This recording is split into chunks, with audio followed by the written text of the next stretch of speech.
আমার বাবা নাই, আমার বাবা নাই, দয়াল রে দয়াল, আমার কি মা টাকার স্বাদ নাই রে, আমার কি বাবা টাকার স্বাদ নাই রে।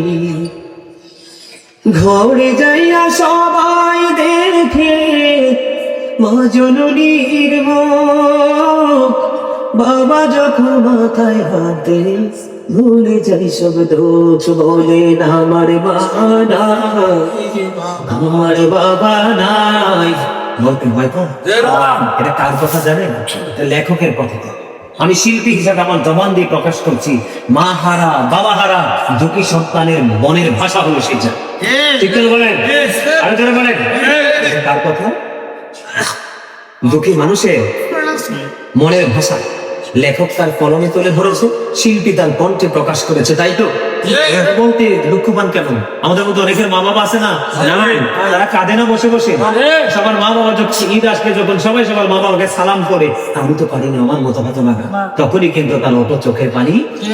এটা হলো সেই দুঃখী মানুষের কথা। আমার কথাগুলো শোনেন।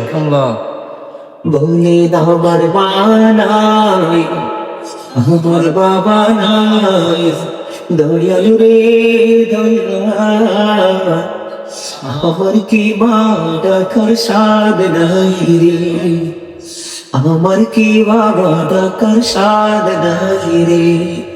ঘরে যাইয়া সবাই দেখে মা জননীর মুখ, বাবা যখন মাথায় হাত দেয় ভুলে যাই সব লোক, আমার বাবা নাই, আমার বাবা নাই, দয়াল রে দয়াল, আমার কি মা টাকার স্বাদ নাই রে, আমার কি বাবা টাকার স্বাদ নাই রে।